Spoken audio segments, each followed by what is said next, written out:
That brings question time to a conclusion. I call on Government Order of the Day number 1. Financial Markets Conduct Bill interrupted debate on second reading. Jonathan Young has the call and 8 minutes left in the debate.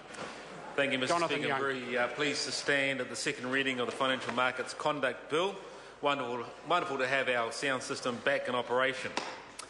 Mr. Speaker, the 560-page Financial Markets Conduct Bill is the result of a comprehensive review of securities law and takes into account the work of the Capital Markets Development Task Force, the effects of the global financial crisis and the failure of finance companies. The bill seizes a once-in-a-generation opportunity to rewrite...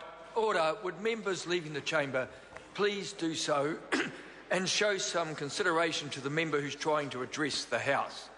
Courtesy is contagious. Thank you. The Honourable Member Jonathan Young.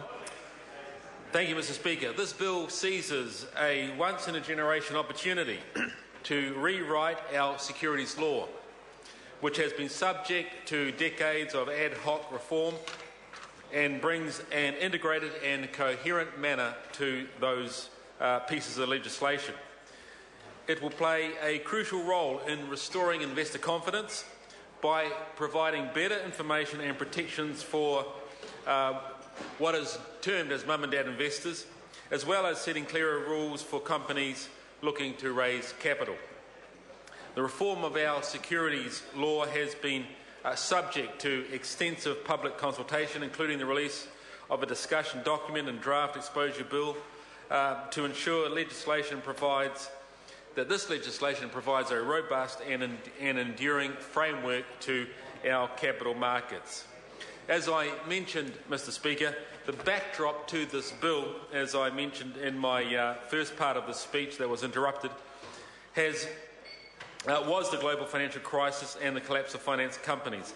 This had a traumatic effect on the lives of many New Zealanders and impaired the confidence of investors in our financial markets. This bill largely completes a comprehensive program of reforms in the financial sector that this government has implemented over the last 4 years. These reforms include the introduction of the financial advisors regime, the licensing of trustees and statutory supervisors, and the establishment of the Financial Markets Authority. So the Financial Markets Conduct Bill completes this comprehensive suite of reforms of financial market regulations.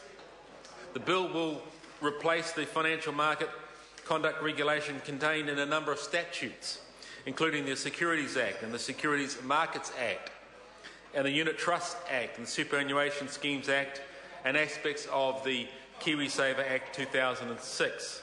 And this will allow a more coherent regime.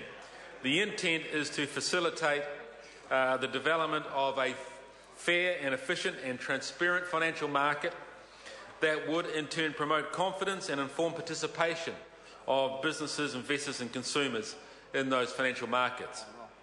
This bill seeks to achieve this by reforming the regulation of how financial products are created, promoted and sold, and the ongoing responsibility of those who offer, deal and trade in them. Mr. Speaker, I'm very happy to commend this bill to the House. There are a tremendous amount of detail in it, as you can imagine, with 560 pages, as we look at the different financial products covered by the bill: debt, equity, management, investment products, DIMS and derivatives and such forth.